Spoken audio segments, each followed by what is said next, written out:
అందరికీ నమస్కారం. ఈరోజు సార్వత్రిక ఎన్నికలు అయిపోయాక ఘన విజయం సాధించినాక తెలుగుదేశం పార్టీ జాతీయ వర్కింగ్ ప్రెసిడెంట్గా ఎంపికై మొట్టమొదటిసారి కడప నియోజకవర్గ క్యాడర్ మీటింగ్కి వచ్చిన మన యువగలం సారథి యువ నాయకులు మంత్రివర్యులు గౌరవనీయులైన నారా లోకేష్ గారికి కడప నియోజకవర్గ తెలుగుదేశం పార్టీ నాయకులు కార్యకర్తల తరపున స్వాగత సుమాంజలి తెలియజేసుకుంటున్నాను. సమావేశానికి వచ్చిన అతిథులు నాయకులకు కార్యకర్తలకు స్వాగతం తెలియజేసుకుంటున్నాను. ధన్యవాదాలు కూడా తెలియజేసుకుంటున్నాను. మన నాయకుడు శ్రీ నారా చంద్రబాబు నాయుడు గారు నన్ను కడప ఎమ్మెల్యే అభ్యర్థిగా గుర్తించిన నాటికి ముందు 20 ఏండ్ల నుంచి తెలుగుదేశం పార్టీ అభ్యర్థి ఇక్కడ గెలవలేదు.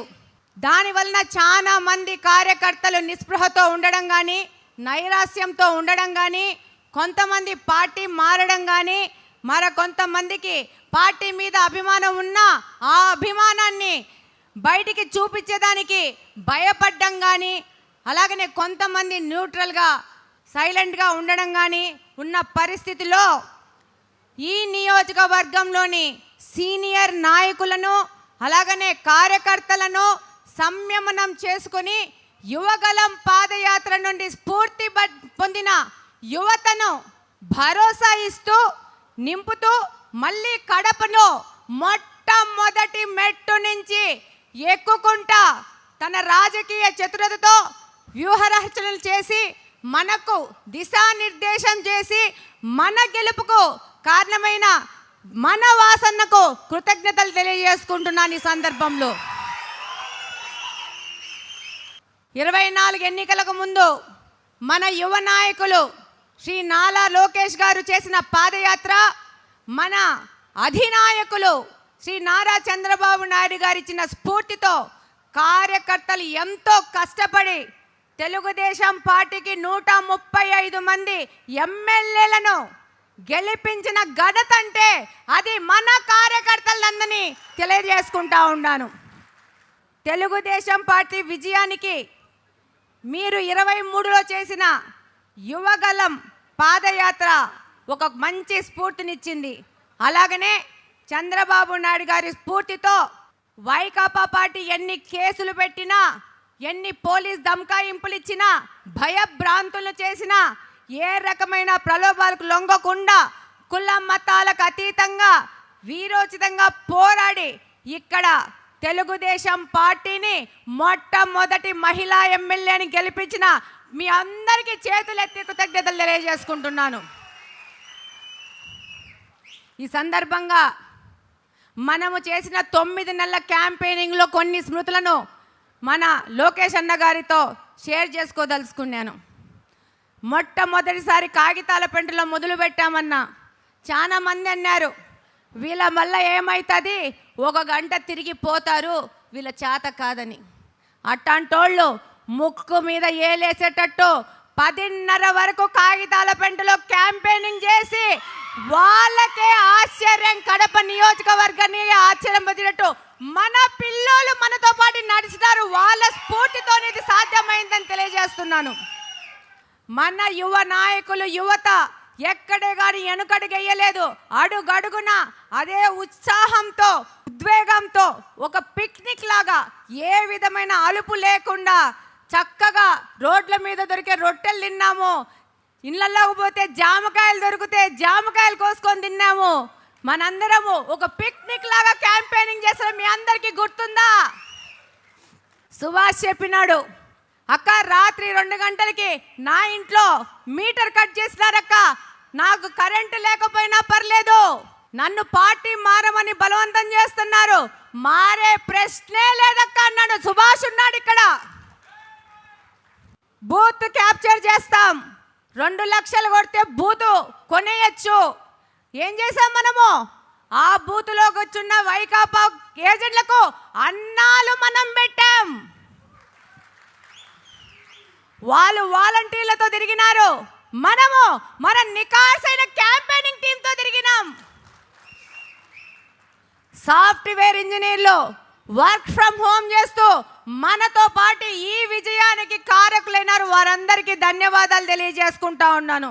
అన్న, ఒక చిన్న రిక్వెస్ట్, మా క్యాంపెయినింగ్ టీంతో మీరు ఒక ఫోటో తీసుకోవాలి, గ్రూప్ ఫోటో. అది మీకు ఒక రిక్వెస్ట్.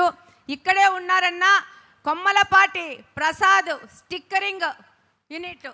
చాలా పెద్ద వయసు, కానీ 25 పిల్లోడి కంటే ఎక్కువ 90,000 ఇళ్ళకి కొమ్మలపాటి ప్రసాద్ ఇద్దరు స్టిక్కర్లు అంటించినారన్న. వాళ్ళు పీకడము, మనోళ్ళు మళ్ళా అంటించడం, ఇదే పని.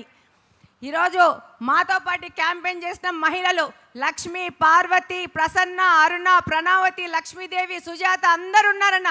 వీళ్ళు ఇంతకుముందు తెలుగుదేశం పార్టీ వాళ్ళు కాదన్నా, మీ యువగలం పాదయాత్రలో తెలుగుదేశం పార్టీలో చేరి క్యాంపెయినింగ్ చేసిన మహిళలన్న. మరొక ముఖ్యమైన విషయం మీకు తెలియజేసుకుంటున్నాను. ఈ సందర్భంగా మన అన్నగారు ఉన్నారు. రాబో కొద్ది కాలంలో కార్పొరేషన్ ఎన్నికలు వస్తున్నాయి. ఈ సందర్భంగా మీ అందరికీ తెలియజేసుకుంటున్నాను, 50 డివిజన్లు ఉన్న మన కార్పొరేషన్ 66 డివిజన్లు అవుతా ఉంది. ఈ పార్టీలో కష్టపడి పనిచేస్తున్న సమర్థులైన నాయకులకు అవకాశాలు వస్తాయి. మనందరము కష్టపడి రేపు కార్పొరేషన్ కొట్టబోతున్నామా లేదా?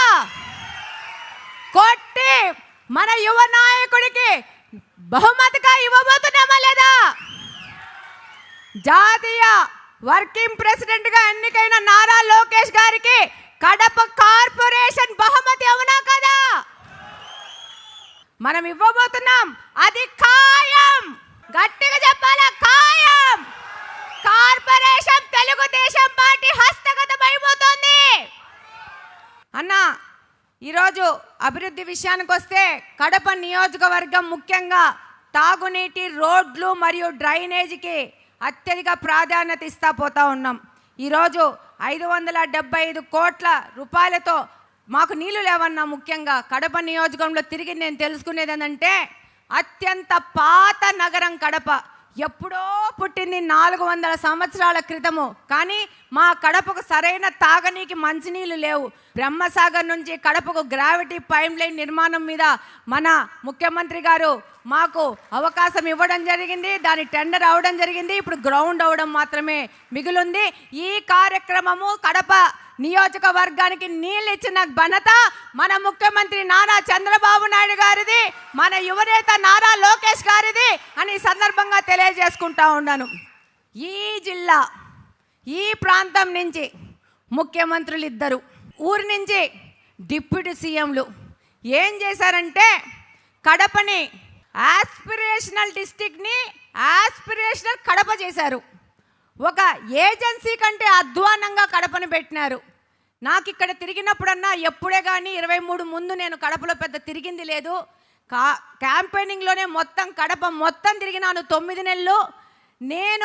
నాకే ఆశ్చర్యం వేసిందన్న, ఇంత అధ్వానంగా ఒక హెడ్ క్వార్టర్స్ ఇక్కడి నుంచి 2 ముఖ్యమంత్రులు అయ్యారు. హెడ్ క్వార్టర్స్ని ఇంత అధోగతిన నిర్లక్ష్యం చేసిన ఉంటుందా అనేది నాకే ఆశ్చర్యం కలిగింది. రోడ్లు లేవు, కాలువలు లేవు, నా ఇంటి నీళ్ళు నీ ఇంటి మీద, నీ ఇంటి నీళ్ళు నా ఇంటి మీద వస్తూ అధోగతి పాలైందన్న. దీన్నంతా మన ప్రభుత్వము చక్కబెట్టాల్సిన అవసరం ఉంది. ముఖ్యమంత్రి గారి దృష్టికి వెళ్ళి స్పెషల్ పర్మిషన్ మీద 69 కోట్ల రూపాయలతో మళ్ళా గ్రాంట్ తీసుకోవడం జరిగిందన్న. ఆ పనులు ఎగ్జిక్యూషన్లో ఉన్నాయి. దాంతోపాటు రవీంద్రనగరు ఈ పక్కన ఆ పక్కన ప్రజలు ఆశగా ఎదురు చూస్తున్న షామీరియాపేట్ బ్రిడ్జ్, లా కాలేజ్ బ్రిడ్జ్కి పర్మిషన్ తీసుకొని స్పెషల్ ఫండ్స్లో 20 కోట్ల రూపాయలు గ్రాంట్ చేయించుకోవడం జరిగిందన్న. వర్క్ గ్రౌండ్ అయింది, వర్క్ ప్రోగ్రెస్లో ఉందన్న. కడపలోని ప్రజలకు అభివృద్ధిని పరిచయం చేయాల్సిన అవసరం ఉందని ఈ సందర్భంగా తెలియజేసుకుంటున్నాను. అన్న, ఆస్పిరేషనల్ డిస్ట్రిక్ట్ అన్న, చాలా మంది పేదోళ్ళు ఉంటారన్న. ముఖ్యంగా కడప అత్యధిక జనాభా, దాదాపు మాకు ఓట్లే 2,87,000 అన్న. 144 ప్రభుత్వ కార్పొరేషన్ సంబంధించిన స్కూల్స్ ఉన్నాయన్న. నేను దాదాపు చాలా స్కూల్స్ని వెళ్ళడం జరిగిందన్న. బెంచ్లు, బాత్రూమ్లు, నీళ్ళు, కాంపౌండ్ వాల్స్ అన్న బేసిక్ అన్న. ఇవి బేసిక్. ఆడపిల్లలు బాత్రూమ్ పోతే వాళ్ళకి యూరినరీ ట్రాక్ట్ ఇన్ఫెక్షన్ వచ్చేకుండా చూడవలసిన బాధ్యత మనదన్న. అది బేసిక్ అన్న. మంచి ఆర్ఓ వాటర్ ఇవ్వాల్సిన బాధ్యత మనదన్నా పిల్లోళ్ళకి. అలాగనే పిల్లోళ్ళు ఆకతాయి పిల్లోళ్ళు ఎగిరి గోడలు దుంకి స్కూళ్ళల్లోంచి పోకుండా వాళ్ళని కట్టడి చేసి డిసిప్లిన్గా వాళ్ళని స్కూల్లో పెట్టి చదివించుకోవాల్సిన అవసరం ఉందన్నా. ఇవన్నీ నేను మీ దృష్టికి తీసుకొని వస్తుందన్నా. కలెక్టరేట్ ముందే జూనియర్ కాలేజ్ ఉందన్నా, కాంపౌండ్ వాళ్ళు లేదన్నా, పిల్లోళ్ళు వెళ్ళిపోతున్నారన్నా. దానికి తక్షణమే కాంపౌండ్ వాళ్ళకి శాంక్షన్ చేయాలని కోరుకుంటున్నానన్నా. ఇంకొక ముఖ్య విషయము, ఇది నా కోరిక, ఇది నా డ్రీమ్. మా కడపలో 4 చెరువులు ఉన్నాయన్న. 4 చెరువులు మా కడపలోని మురికి నీటిని తీసుకుపోయి పెట్టుకుంటున్నాయన్న. వాటిని సుందరీకరణ చేసి ఈ యొక్క 4 చెరువులు, పక్కిరిపల్లె చెరువు, బుడ్డాయిపల్లె చెరువు, పుట్లంపల్లె చెరువు, దేవుని కడప చెరువును సుందరీకరణ చేసి మనము నడిచి వాక్ చేసుకునే విధంగా మన మహిళలు ఆ పార్కు చుట్టూ వాక్ చేస్తూ వాళ్ళు ఆహ్లాదకరంగా ఆరోగ్యాలు పెంచుకునే విధంగా మన ప్రభుత్వం ద్వారా ఈ కడపకి ఒక ఫేస్ లిఫ్ట్ కావాలని నా కోరికన్నా. ఇది నా ఆధ్వర్యంలో జరగాలని చెప్పేసి మిమ్మల్ని కోరుకుంటున్నా. మీరు తప్పకుండా దీనికి శాంక్షన్ చేస్తారని పూర్తిగా నమ్ముతున్నానన్నా. థ్యాంక్ యూ అన్న, ఈ అవకాశం ఇచ్చినందుకు. ఈ యొక్క కడపలో మనం తల ఎత్తుకొని నిలబడుకొని తిరుగుతున్నామంటే అది మీ అందరి యొక్క కృషి అని మరొకసారి తెలియజేసుకుంటూ జై తెలుగుదేశం, జై తెలుగుదేశం, జై తెలుగుదేశం.